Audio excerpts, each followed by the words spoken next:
আসসালামু আলাইকুম, সবাই কেমন আছেন? আশা করি সবাই ভালো আছেন। আপনাদের দোয়ার বরকতে আলহামদুলিল্লাহ আমিও ভালো আছি। আজকে নিয়ে আসলাম নতুন একটি ভিডিও।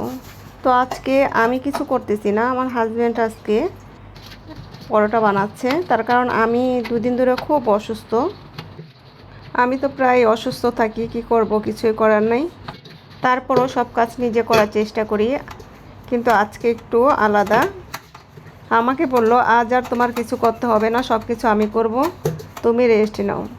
তো যে কথা সেই কাজ, চলে আসছে পরোটা বানাইতে। জানি না কেমন হবে, আসলে যেমনই হোক খেতে তো হবে, কিছুই করার নাই। যা পারে সেটাই বানাচ্ছে। তো বাহিরের নাস্তা আমার কাছে খুব একটা ভালো লাগে না, আর স্বাস্থ্যকরও নয়, সেই জন্য বাহিরের নাস্তাটা আমি বাইরে থেকে আনতে মানা করেছি। আমি সবসময় ঘরেই বানানোর চেষ্টা করি। অনেকে ভাবতে পারেন এটা আদিক খেতে, আসলে এটা আবার দেখানোর কি হলো।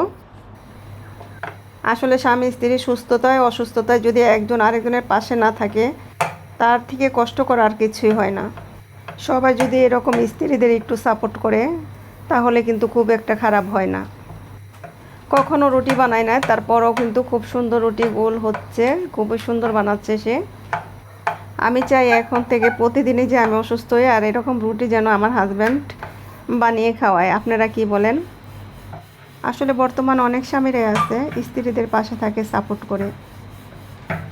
এই জিনিসটা কিন্তু আগের দিনে ছিল না, এখন যতটা একজন আরেকজনের পাশে থেকে সহযোগিতা করে।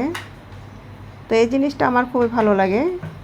অনেক ফ্যামিলিতে এই জিনিসটা আমি দেখি, খুবই ভালো লাগে আমার কাছে। আমরা নারীরা সপ্তাহ, মাস, বছর কোনো ছুটি নেই। যতই অসুস্থ হও, তারপরও সব কিছু করতে হবে নিজেরই। আসলে এক গ্লাস পানিও যদি কেউ ঢেলে দেয়, আমাদের মহিলাদের কাছে এটা অনেক বড় পাওয়া মনে হয়। সবাই বলবেন রুটিগুলি কেমন হয়েছে, অবশ্যই একটু জানাবেন। আমিও কিন্তু এত সুন্দর রুটি বানাইতে পারি না, যাই হোক অনেক ভালো হয়েছে, এবং সবাই দোয়া করবেন এইভাবে যেন আমাকে সবসময় সাহায্য করতে পারে এবং সকালের নাস্তা বানিয়ে দিতে পারে। খুব বেশি আর চাওয়া নাই। আমার মনে হয় না অন্য কোনো ভাইয়ারা এরকম করে বউদের সাহায্য করে। তো সবাই একটু সাহায্য করবে না, যারা যারা আছেন। আসলে ভিডিওটা কিন্তু কোনো ফানি করা না, অনেক অসুস্থ, সেই জন্য আমাকে অনেক অনেক সাহায্য করছে।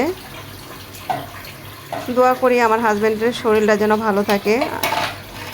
আসলে দুইজনে যদি অসুস্থ হয়, কেউ দেখার মতো মানুষ থাকে না। আর ছেলে মেয়ে যখন বড় হয়ে যার যার মতো শেষে, দিন শেষে স্বামী এবং স্ত্রী একজন আরেকজনের সুখ দুঃখের সাথী, এটার নামই আসলে জীবন। তো সবাই ভালো থাকবেন। নতুন কোনো ভিডিও নিয়ে আবার আপনাদের মাঝে হাজির হব। আল্লাহ হাফেজ।